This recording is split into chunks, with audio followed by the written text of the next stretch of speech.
Hey guys, what is up? This is Mohammad Ali and आप देख रहे हैं इकोनॉमिक 7।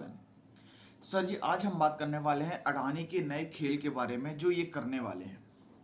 आप सभी को मालूम हुआ होगा अडानी ग्रुप के साथ जो अभी 2-3 महीने पहले जो कांड हुआ था, यानी कि हिंडनबर्ग स्कैम जिसे हम बोल सकते हैं। तो उस टाइम पे अडानी ग्रुप ऑफ कंपनीज को काफ़ी लॉस हुआ था, अराउंड बहुत ज़्यादा बिलियन डॉलर्स के आसपास, जिसमें अडानी ने अपनी सेकेंड रिचेस्ट मैन की पोजीशन लूज करके और बहुत ज़्यादा नीचे आ गए थे। अब सर जी, जब ये चीज़ हुई तो अब अडानी को बहुत ज़्यादा पैसों का नुकसान भी हुआ। जैसे सबको मालूम है, अडानी के शेयर्स मोर देन 60-70% नीचे आ गए थे। तो अब उसी को कवर अप करने के लिए अडानी साहब ने एक नया खेल लाया है। तो ये खेल कुछ ऐसा है, यहाँ पे अडानी साहब कुछ फंड्स रेज करने वाले हैं थ्रू डिफरेंट वे। अब सर जी, ये डिफरेंट वे कैसा है, क्या है, क्यों कर रहे हैं, आइए इस वीडियो हम पूरा जानेंगे इसको।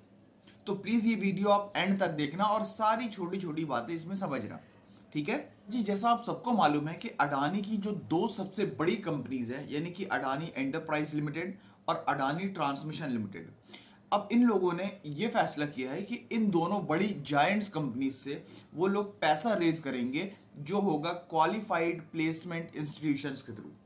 नाम पे मत जाइए, ये क्वालिफाइड इंस्टीट्यूशनल प्लेसमेंट आप लोगों को नाम बहुत टफ लग रहा होगा, बट इसका मतलब और कुछ नहीं, जस्ट इशू ऑफ सिक्योरिटीज, आप ऐसा मान के चलो, ठीक है। तो अब अडानी ने इन दोनों बड़ी कंपनीज को लेके आए हैं और इन दोनों कंपनीज को मिला के Adani group of industries total raise करने वाले हैं 2.5 बिलियन डॉलर्स, जो अराउंड अपने इंडियन रुपीज में थोड़े बहुत ही पैसे होते हैं, यानी कि अराउंड 21,000 करोड़, ये आप मान के चलो। तो बेसिकली अब यहाँ पे अडानी एंटरप्राइज लिमिटेड से इशू करने वाले हैं वो लोग 12,500 करोड़ और अडानी ट्रांसमिशन से रेज करने वाले हैं 8,500 करोड़। ये हाल ही में हुई मीटिंग जो कि 14 मई को थी, इन्होंने यहाँ पे डिसाइड करा था। देखिए, अब ये दो पैसे रेज करने वाले हैं, इनके इन्होंने कुल दो ही तरीके बताए हैं अपनी मीटिंग में। या तो ये हो सकता है issue of fresh equity shares, या तो फिर हो सकता है इशू ऑफ अदर सिक्योरिटीज जैसे कि bonds, debentures and all those kind of stuffs. तो बेसिकली ये दो तरीके हैं जिसके थ्रू वो लोग पैसा रेज करने वाले हैं।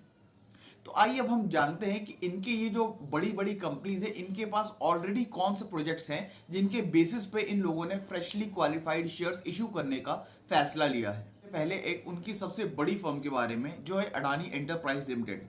तो सर जी, अभी ऐसा कोई खास या नया प्रोडक्ट वो लोग अडानी एंटरप्राइज लिमिटेड के अंदर नहीं लाए हैं। जो उनके पास ऑलरेडी एग्जिस्टिंग प्रोजेक्ट्स थे, सिर्फ वो उन्हीं पे ही काम कर रहे हैं। लेकिन हाँ, जहां हम बात करेंगे अडानी ट्रांसमिशन की, तो इनके पास अभी एक बहुत बड़ा प्रोजेक्ट ऑलरेडी ऑन गोइंग है, जो वर्किंग ऑन है, जो है 3505 सर्किट किलोमीटर्स का एक ट्रांसमिशन प्रोजेक्ट, जिसके अंदर इन लोगों की प्रोजेक्ट कॉस्ट सिर्फ आप मान लो 16,500 करोड़ के आसपास की है। और जिनका केपेक्स इन्होंने अपनी मीटिंग में दिया था कि इसका केपेक्स अराउंड 6,400 करोड़ लगेगा, बट इन्होंने जो एयरपोर्ट का जो लूजिंग धंधा फैला रखा है, उसकी रीजंस की वजह से इसकी केपेक्स यानी कि कॉस्ट बढ़ के हो गई है 40,000 करोड़। तो इनका जो ट्रांसमिशन का धंधा है वो भी इनका ठीक से नहीं चल पा रहा है, जिनकी नौबत ये आई और इनको ये डिसीजन लेने का फैसला करना पड़ा। तो देखिए, इनका बिजनेस तो ऐसा कुछ खास अभी करता हुआ दिख नहीं रहा। तो इनसे जब सवाल किया गया कि आपका बिजनेस ऐसा कोई चल नहीं रहा है, तो फिर आप ये शेयर्स इशू करने का अभी सोच कैसे रहे हैं। तो सर जी, जो इनकी मीटिंग इनकी थी 13 मई से 24 मई के बीच में, इनकी जो बोर्ड मीटिंग होनी थी, उन्होंने अपनी इस मीटिंग को शिफ्ट करके प्योरली 24 मई को शिफ्ट कर दिया है और ये बोल दिया है कि हम ये इसका जवाब जो है वो हम आपको आगे वाली मीटिंग के बाद देंगे। तो ये हुआ इनके साथ। अब हम बात करते हैं ये 2.5 बिलियन डॉलर्स ही क्यों, मतलब कुछ हो सकता था ज्यादा अमाउंट के इन लोग शेयर्स इशू कर सकते थे या फिर कम अमाउंट का शेयर्स इशू कर सकते थे। तो आपको याद होगा, जब ये हिंडनबर्ग की रिपोर्ट आई थी, उस टाइम इन्होंने एक एफपीओ निकाला था, फॉलो ऑन पब्लिक ऑफर, जिसको फिर इन्होंने बाय बैक कर लिया था, यानी सबके शेयर्स वापस कर दिए, वापस ले लिए थे, ठीक है।